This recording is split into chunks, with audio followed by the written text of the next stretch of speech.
Okay, I'll close my door, baby. I'll make you something to eat when we're done. When I'm done.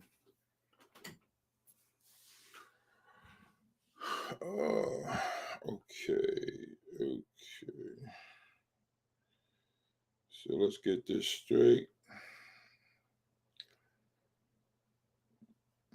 Good morning. I'm going to give folks a opportunity to get on.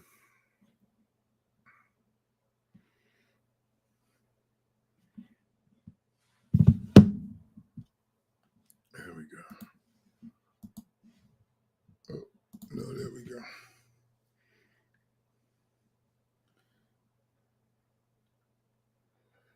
Oh, boy.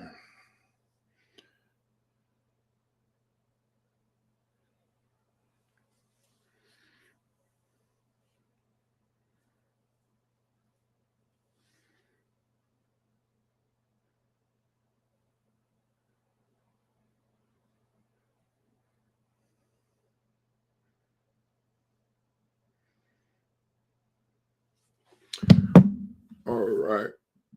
Okay, so this is a little bit different because it turns out I am banned. I am banned on my Facebook page, and they already have certain situations on my what's name page, which doesn't make any sense. So let me see what's going on here. Hey, what's going on, brother Jamie? How are you, sir? I'm not sure what's going on here. That things are so small. Why is my screen not bigger? What's going on here? Okay, there we go. All right, I can see the. Let me do the chat that way. Okay, got it. What's up, buddy? Hold on one second. I'm not sure why. Why is my screen so small? I am good, brother. I am good. Just hanging in there. Just trying to hang in there and make sure things is what it's supposed to be. I'm not sure why I'm having a problem, but we're good. So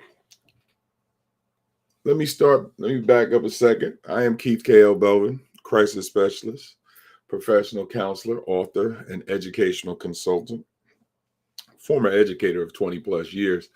So I try to come on Fridays to have a conversation, but as I mentioned to you, I am banned on Facebook, and I've been close to getting banned on TikTok. And here's the crazy part: for language that is medically or historically correct. And I really do have an issue with the fact that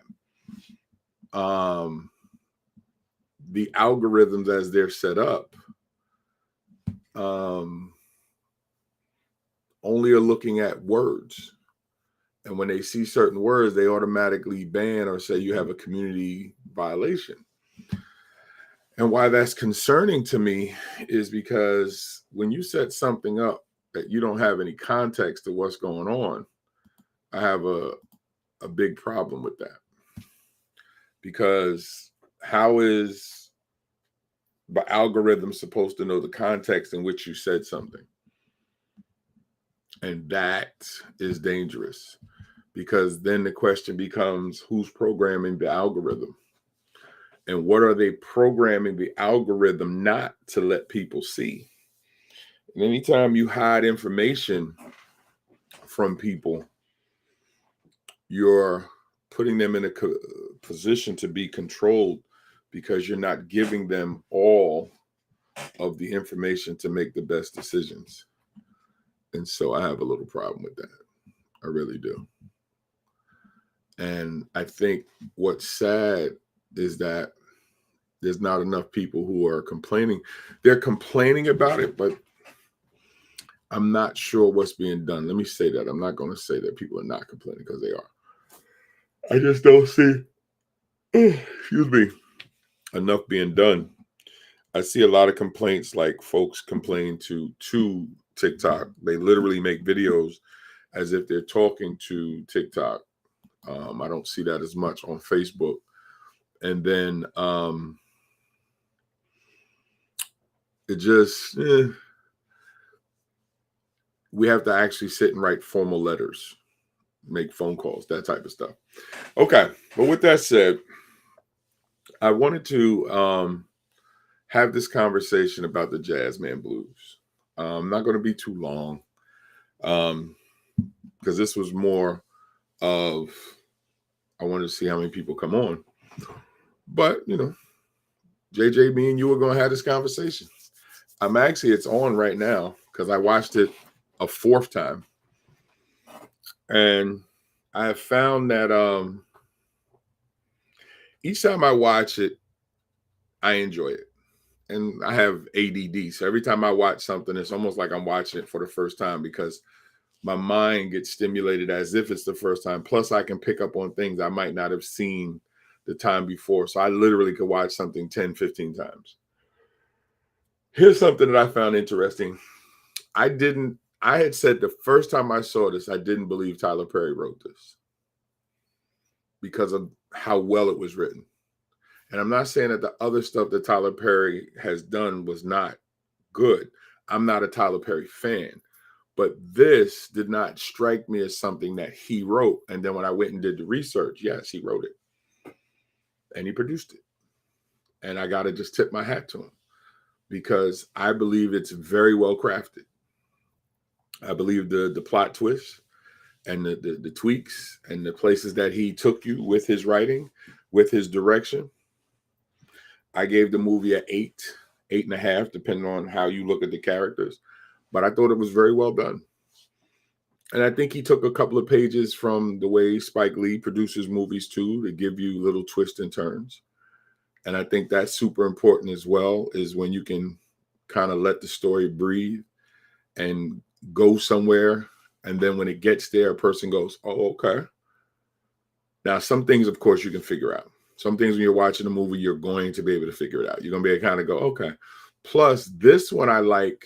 And again, if you have never seen the Jazzman Blues, there are going to be some spoilers. So let me just say this now. If you have never seen it and you don't want to have certain parts spoiled for you or whatever, I would jump off.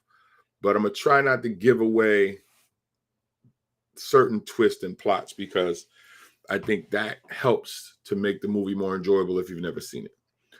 But it's real simple. The movie starts off with an old woman coming into what looks like a political candidate's office and saying, there's been a murder. I want you to investigate it. And she said it happens in 1940 something. And he says, you want me to investigate a murder from 40 years ago? And she says, what evidence? What am I supposed to go with? And she's like, I never wrote anything, but he did. And he just drops the letters. Now that triggers the start of the movie because then automatically you go back and he's reading the letters. Now, the good thing and what I liked about the writing is it walks you through from that moment. I say when you pay attention to that moment at the beginning, because it's going to loop you all the way back.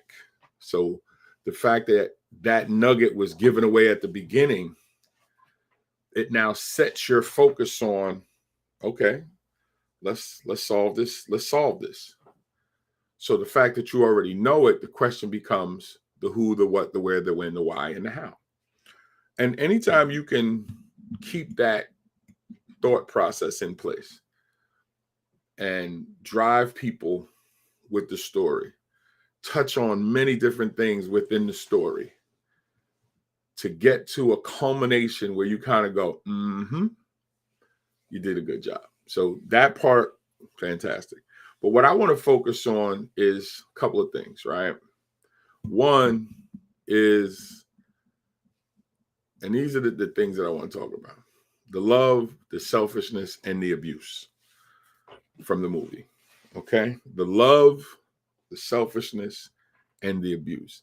Let's go to the last one first, simply because as a professional counselor, that's something that I deal with, right? The one thing about when we look at movies from the South, from those Jim Crow era, slavery era, post slavery era. The thing that I have to look at, what I look through, is the abuse that was going on at that time baked into the cake of the story you're telling? Because you can't tell the story and remnants of that abuse not be present, because the abuse is what kept us on the plantations. You didn't follow directions, you got beat, you got maimed, you got hurt, you got murdered. So the abuse is real, and that's prevalent in this movie. So, because you're not going to have whites and blacks in a movie about the Deep South and abuse not be a part of the story. So, and the abuse that couples went through is another thing too. And I went through this with my grandmother and my mother. As you know, we have Southern roots in my family. And so the way a lot of the women were treated, trained, which created certain behaviors, came from that type of era, from that type of South, where a man could pretty much say and do whatever he wants. And we're still living in those times now that men feel that they can say and do whatever they want, and they tend to not pay attention to their women. And so we also see, when you watch something like a Jazzman's Blues, you see the strength of our sisters, which that has to be shown too. Because if it wasn't for sisters being ultra strong when some of us men were being destroyed, we lose it all. And I think often the two are kind of separated, and one is put on one platform and one is put on another platform. It's the destruction of the man of color and the strength of the black women. And we don't realize that the two are directly connected to each other. Sisters had to become strong because men were being removed and men were being destroyed. So our sisters had to be strong just to survive. And then how do you raise a child when you're in survival mode? You figure it out. You find a way. You try to protect that child. And so some of those same traits and that information, that DNA information, all of that's been passed down, many of our sisters are vilified for being that way. But on the other side of the coin is that many of our men don't acknowledge that many of us men were destroyed and continue to be destroyed years afterwards, that destroyed families of color. But when you are able to get past that destruction and pair a strong woman with a strong man who both have survival skills, it's not unusual that the kids didn't turn out to do well because of what you learned just to be able to stay alive. So in this movie, looking at and the main character, his name is Bayou, and he lives with his mother, Hattie Mae. The father, I didn't get the father's name, so forgive me for that. Brother Willie Earl and him. So it's the two sons and the father and mother. But if you pay attention, you can see the father can do and say whatever he wants. And you can see that that's transferred to his boys. Maybe not so much Bayou, but he still defends the family virtue as he was taught. But he protects his mom too. So if you want to call him a mama's boy, you could get away with that. But you also see moms and her strength. And it's her strength and her guile that holds things together. But again, what does abuse look like? It's not always physical. It's emotional. It's mental. Now you might be saying, but isn't emotional and mental the same thing? No, it is not. Emotional, how I feel. Mental, how I think. And when you're in these environments, that foster a type of thinking, then you're fostering a type of behavior. And then when you see the white characters, you see what the white side of this time period produces: the abusive behavior, thought process, emotions. And again, this is right there, part of the movie. And when you look at Leanne, who is the focus of my man's Bayou's attention, and you can see her strength, her intelligence, but you also see she's suffering from abuse. You have to watch the movie, you'll see it. And I think often we don't realize what abuse from all forms gives birth to, what it gives birth to, and how it hurts people who are in proximity to each other.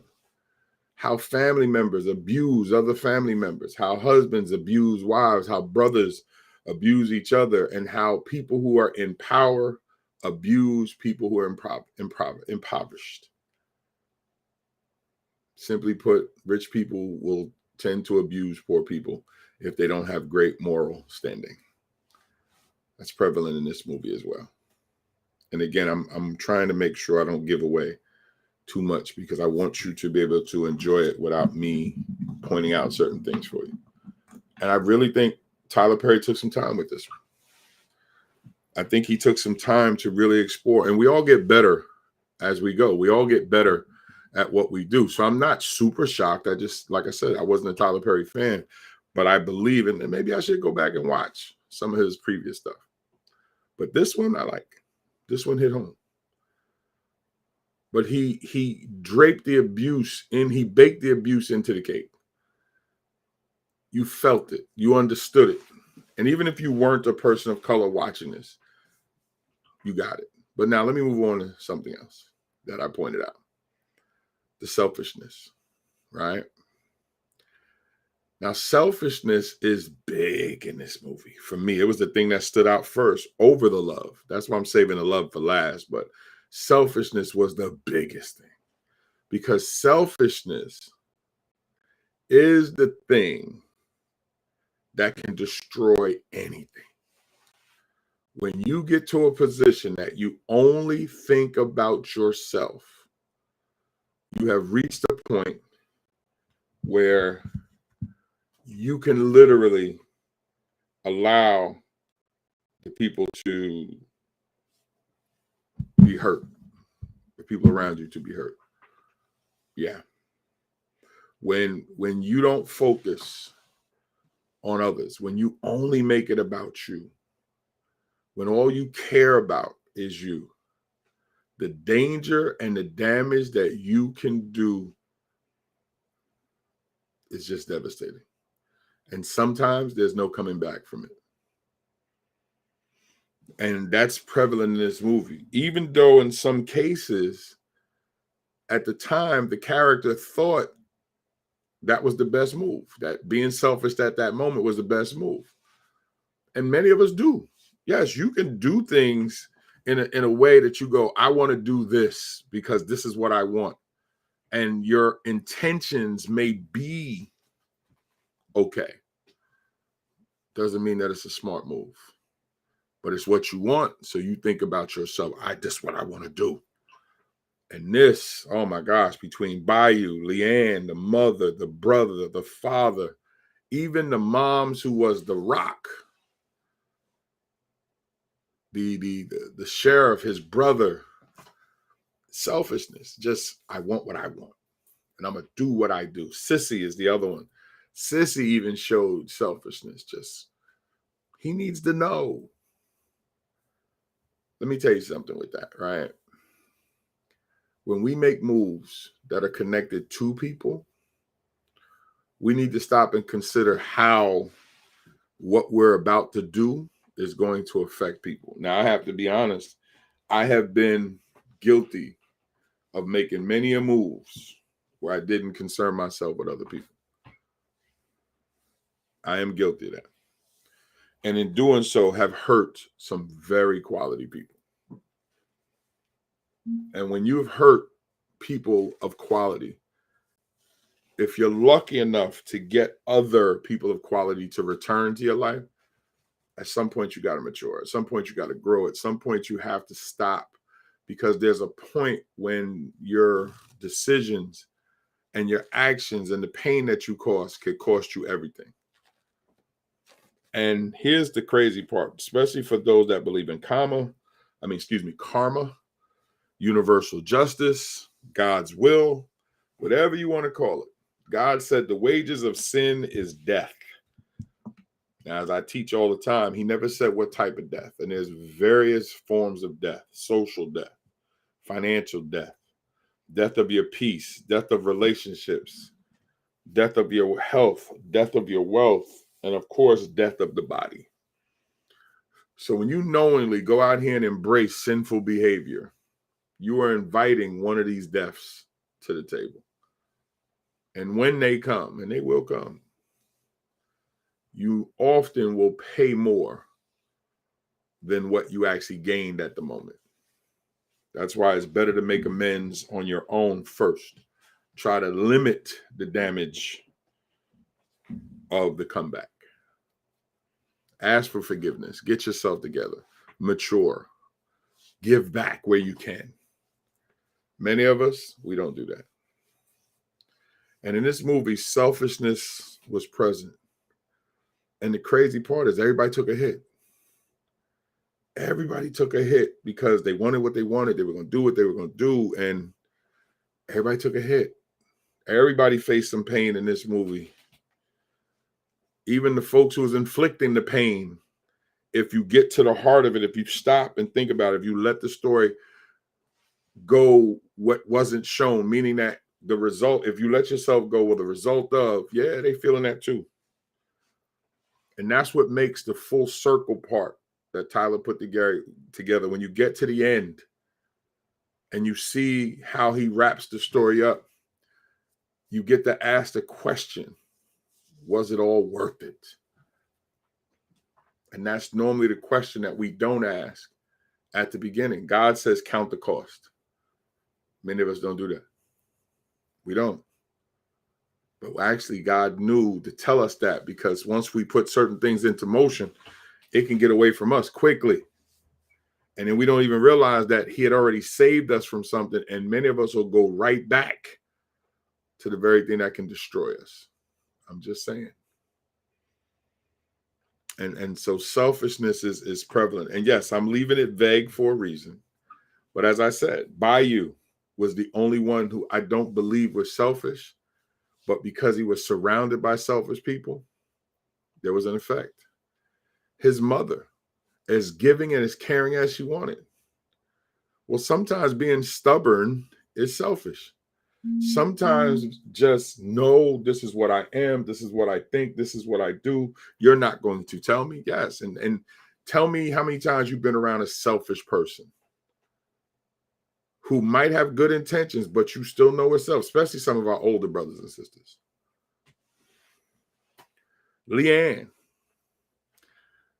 for all the love that she had, still was selfish. Her mother, Bayou's brother. Ira, the promoter, the manager, he's another one I didn't really see as selfish, but he just didn't speak up enough. But he had gone through his own situation too, so I'm not going to give that away. And again, everybody else, you could see it. Even Sissy, who thought she was helping at different times, but her help a couple of times was based on selfishness and what she felt was right. And I don't necessarily know if it was for the best, but again, you have to make that decision when you watch the movie. But I'm not going to belabor that point. I want to move on to the last thing before I jump off here, because I wasn't going to stay on this long. Love. I am a fan of love movies. I am a fan of a good, well-told love story. Here's the funny part. To keep my attention or to get me to come back, Your love story, if it's going to be real, has to have pain. Because you cannot sell me on true love and not show me the pain of either trying to get it, hold on to it, or what it feels like when you've lost it. Now, you give me all three of those, you got me. But you got to give that. You got to be able to show me the highs and lows of love, because love is the ultimate. Love is the highest level. Love is the VIP, the Hall of Fame, all that other stuff. Love is a level that most of us don't sustain, and many of us have not gotten to, or the few of us who have gotten there, we try to hold on to it. And if we've lost it, that's where the term says it is better to have loved and lost than never loved at all. I believe that. I really do. Because I am so happy that I've had the chance to love. And I'm even more blessed that I was given a chance to love again after screwing up. So I fight to try to hold on to the love that I have, because I need it. It sustains me. It makes me better. I make my wife better. And it's just something that I'm grateful to have. And I know for a lot of folks who have never experienced this, they may go, oh, he sounds like a simp. Yeah, all this other foolishness, which I ain't trying to hear none of that corniness. If being in love and gushing about it is simp behavior, well, then call me a simp. I'm okay. Because here's the crazy part. I don't want to be without it. So with this movie, it is a love story. A difficult love story at that. But again, I'm going to leave you to watch it, because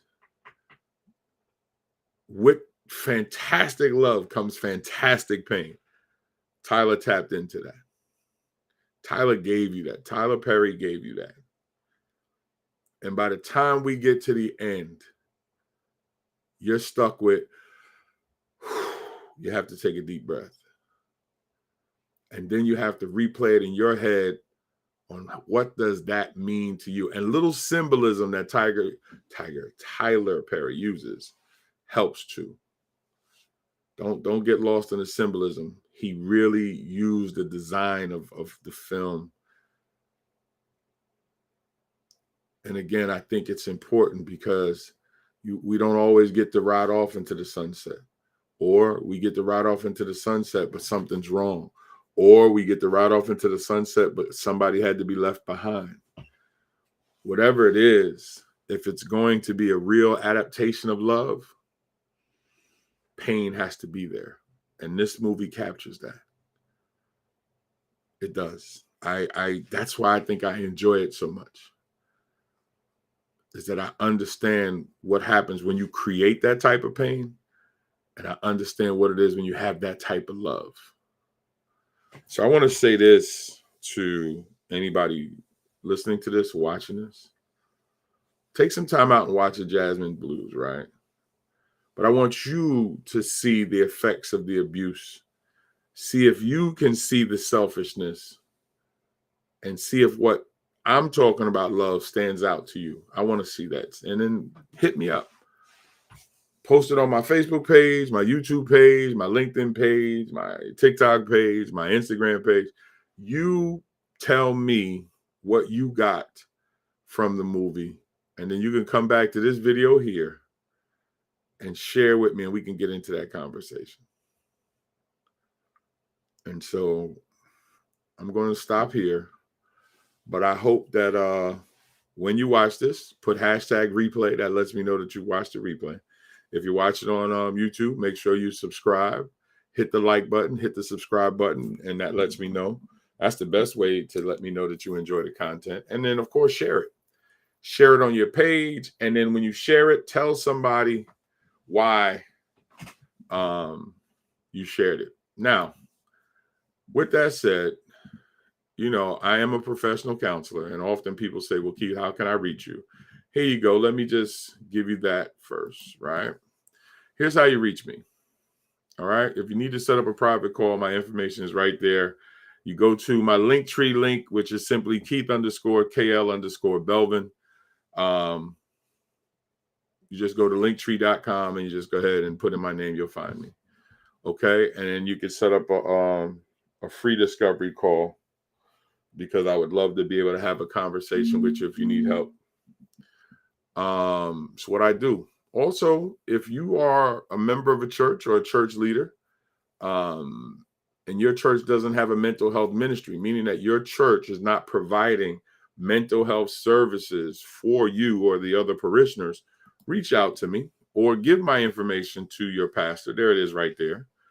MHM, Mental Health Ministries, what I do. I have a program where I help churches create mental health ministries where they actually help their parishioners get the services that they need and, big part, help pay for it.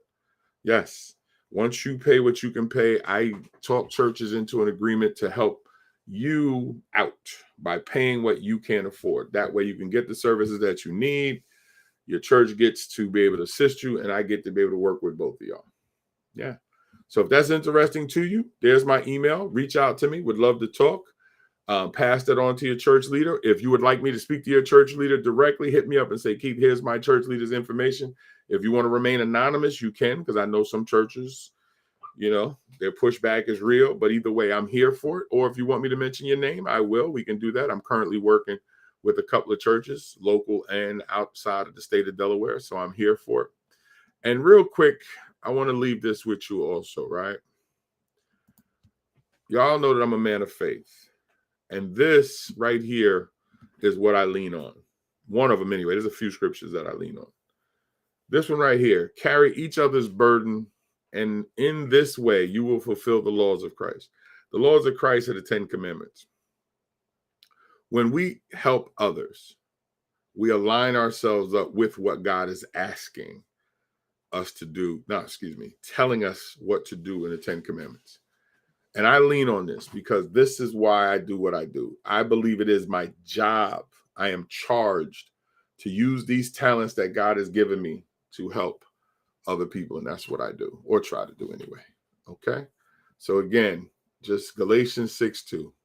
Carry each other's burden, and in this way you will fulfill the laws of Christ. All right. So I'm going to get ready to get off.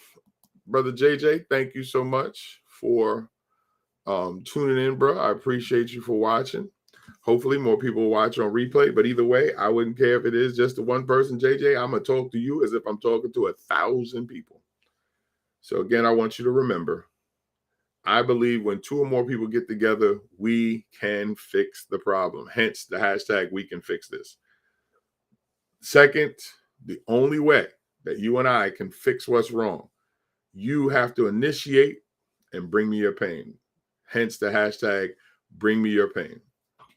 When you are brave enough to reach out and ask for help, that activates something in me and many others who can come to the table and now say, let's figure out a way to help you get whole again. And that's something that I'm serious about. All right. So JJ, take it easy. Thank you for being here today. And guys, I'm going to get ready to sign off. Hopefully. Remember, if you do, put hashtag replay. But if any questions, you know how to reach me. I look forward to talking to you guys. Take care.